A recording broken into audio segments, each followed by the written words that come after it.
سحری کھانا۔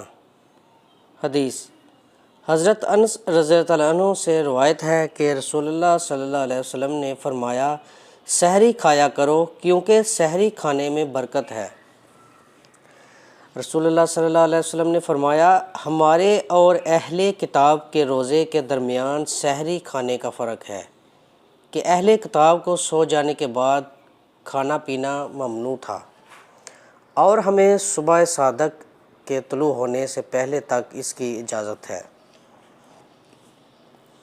غروب کے بعد افطار میں جلدی کرنا۔ رسول اللہ صلی اللہ علیہ وسلم نے فرمایا، لوگ ہمیشہ خیر پر رہیں گے جب تک کہ غروب کے بعد افطار میں جلدی کرتے رہیں گے۔ رسول اللہ صلی اللہ علیہ وسلم نے فرمایا، دین غالب رہے گا جب تک کہ لوگ افطار میں جلدی کرتے رہیں گے، کیونکہ یہود و نصارہ تاخیر کرتے ہیں۔ رسول اللہ صلی اللہ علیہ وسلم کا یہ ارشاد نقل فرمایا ہے کہ مجھے وہ بندے سب سے زیادہ محبوب ہیں جو افطار میں جلدی کرتے ہیں۔ روزہ کس چیز سے افطار کیا جائے؟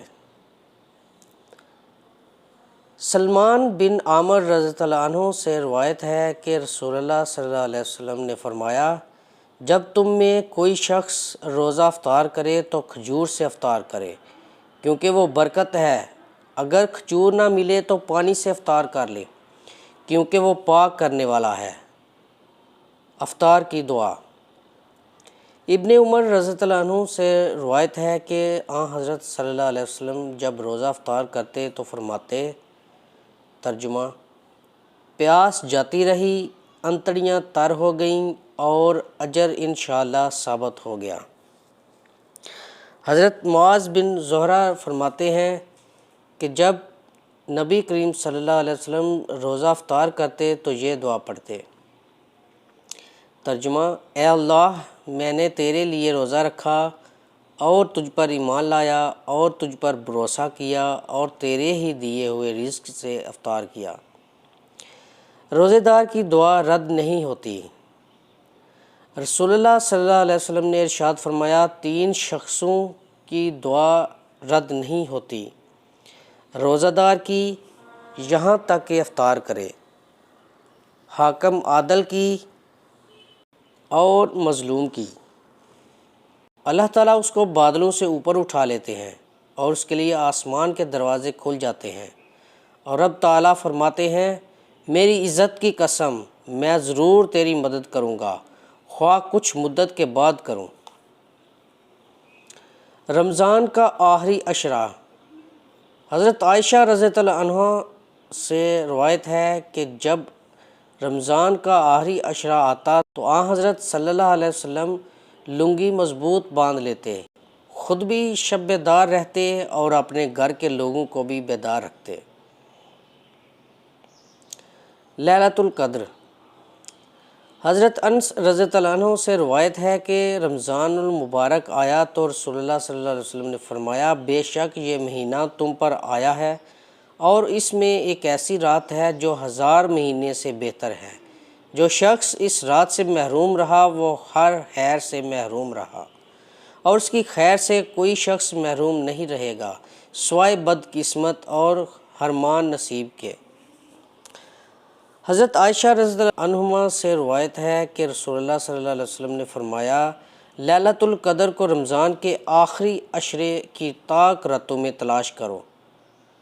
رسول اللہ صلی اللہ علیہ وسلم نے فرمایا، جب لیلۃ القدر آتی ہے تو جبرائیل علیہ السلام فرشتوں کی ایک جماعت کے ساتھ نازل ہوتے ہیں اور ہر بندہ جو کھڑا یا بیٹھا اللہ تعالیٰ کا ذکر کر رہا ہو، اس میں تلاوت، تسبیح و تحلیل اور نوافل سب شامل ہیں، الغرض کسی طریقے سے ذکر و عبادت میں مشغول ہو، اس کے لیے دعائے رحمت کرتے ہیں۔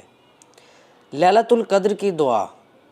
حضرت عائشہ رضی اللہ عنہما سے روایت ہے کہ میں نے عرض کیا، یا رسول اللہ، یہ فرمائیے کہ اگر مجھے یہ معلوم ہو جائے کہ یہ لیلۃ القدر ہے تو کیا پڑھوں؟ فرمایا، یہ دعا پڑھا کرو، ترجمہ، اے اللہ، آپ بہت ہی معاف کر دینے والے ہیں، معافی کو پسند فرماتے ہیں۔ بس مجھ کو بھی معاف کر دیجئے۔ بغیر عذر کے رمضان کا روزہ نہ رکھنا۔ رسول اللہ صلی اللہ علیہ وسلم نے فرمایا، جس شخص نے بغیر عذر اور بیماری کے رمضان کا ایک روزہ بھی چھوڑ دیا تو خواہ ساری عمر روزے رکھتا رہے، وہ اس کی تلافی نہیں کر سکتا۔ یعنی دوسرے وقت میں روزہ رکھنے سے اگرچہ فرض ادا ہو جائے گا، مگر رمضان المبارک کی برکت و فضیلت کا حاصل کرنا ممکن نہیں۔ تراویح۔ حضرت ابو ہریرہ رضی اللہ عنہ سے روایت ہے کہ رسول اللہ صلی اللہ علیہ وسلم نے فرمایا، جس نے ایمان کے جذبے سے اور ثواب کی نیت سے رمضان کا روزہ رکھا، اس کے پہلے گناہ بخش دیے گئے، اور جس نے رمضان کی راتوں میں قیام کیا، ایمان کے جذبے اور ثواب کی نیت سے رمضان کا روزہ رکھا، اس کے گزشتہ گناہ بخش دیے گئے، اور جس نے لیلۃ القدر میں قیام کیا، ایمان کے جذبے اور ثواب کی نیت سے اس کے پہلے گناہ بخش دیے گئے۔ اور ایک روایت میں ہے کہ اس کے اگلے پچھلے گناہ بخش دیے گئے۔ اعتکاف۔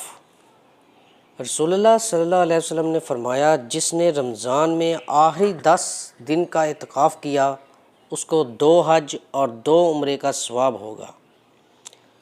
رسول اللہ صلی اللہ علیہ وسلم نے فرمایا، جس نے اللہ تعالیٰ کی رضا جوئی کی خاطر ایک دن کا بھی اعتکاف کیا، اللہ تعالیٰ اس کے اور دوزخ کے درمیان ایسی 3 خندقیں بنا دیں گے کہ ہر خندق کا فاصلہ مشرق و مغرب سے زیادہ ہوگا۔ روزے دار کے لیے پرہیز۔ رسول اللہ صلی اللہ علیہ وسلم نے فرمایا کہ جس شخص نے روزے کی حالت میں بیہودہ باتیں مثلاً غیبت، بہتان، تہمت، گالی گلوچ، لعن طعن، غلط بیانی وغیرہ اور گناہ کا کام نہیں چھوڑا، تو اللہ تعالیٰ کو کچھ حاجت نہیں کہ وہ اپنا کھانا پینا چھوڑ دے۔ حضرت ابو عبیدہ رضی اللہ عنہ سے روایت ہے کہ رسول اللہ صلی اللہ علیہ وسلم نے فرمایا کہ روزہ ڈھال ہے جب تک کہ اس کو پھاڑے نہیں۔ اور ایک روایت میں ہے کہ عرض کیا گیا، یا رسول اللہ، یہ ڈال کس چیز سے پھٹ جاتی ہے؟ فرمایا، جھوٹ اور غیبت سے۔ روزے میں کوتاہیاں۔ حضرت حکیم الامت مولانا اشرف علی تھانوی قدس سرہ نے اصلاح انقلاب میں تفصیل سے ان کوتاہیوں کا بھی ذکر فرمایا ہے جو روزے کے بارے میں کی جاتی ہیں۔ اس کتاب کا مطالعہ کر کے ان تمام کوتاہیوں کی اصلاح کرنی چاہیے۔ یہاں بھی اس کی 1-2 اقتباس نقل کیے جاتے ہیں۔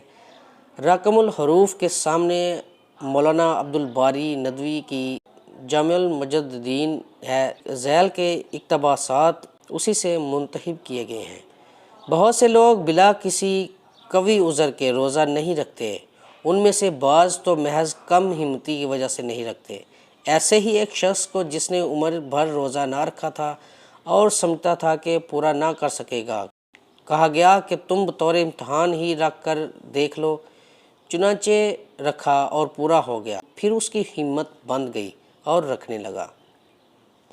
بعض بلا عذر تو روزہ ترک نہیں کرتے مگر اس کی تمیز نہیں کرتے کہ یہ عذر شرعاً معتبر ہے یا نہیں، ادنیٰ بہانے سے افطار کر دیتے ہیں۔ مثلاً ایک ہی منزل کا سفر ہو، روزہ افطار کر دیا۔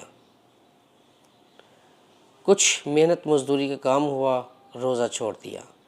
بعض لوگوں کا افطار تو عذر شرعی سے ہوتا ہے، مگر ان سے یہ کوتاہی ہوتی ہے کہ بعض اوقات اس عذر کے رفع ہونے کے وقت کسی قدر دن باقی ہوتا ہے اور شرعاً بقیہ دن میں امساک یعنی کھانے پینے سے بند رہنا واجب ہوتا ہے، مگر وہ اس کی پرواہ نہیں کرتے۔ مثلاً سفر شرعی سے ظہر کے وقت واپس آ گیا، یا عورت حیض سے ظہر کے وقت پاک ہو گئی، تو ان کو شام تک کھانا پینا نہ چاہیے۔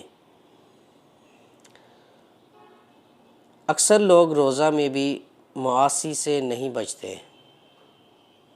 اگر غیبت کی عادت تھی تو وہ بدستور رہتی ہے، اگر بدنگاہی کے خوگر تھے وہ نہیں چھوڑتے، اگر حقوق العباد کی کوتاہیوں میں مبتلا تھے ان کی صفائی نہیں کرتے، بلکہ بعض کے معاصی تو غالباً بڑھ جاتے ہیں۔ کہیں دوستوں میں جا بیٹھے کہ روزہ بہلے گا، اور باتیں شروع کیں جن میں زیادہ حصہ غیبت کا ہوگا، یا چوسر، گنجفا، تاش، ہارمونیم، گراموفون لے بیٹھے اور دن پورا کر دیا۔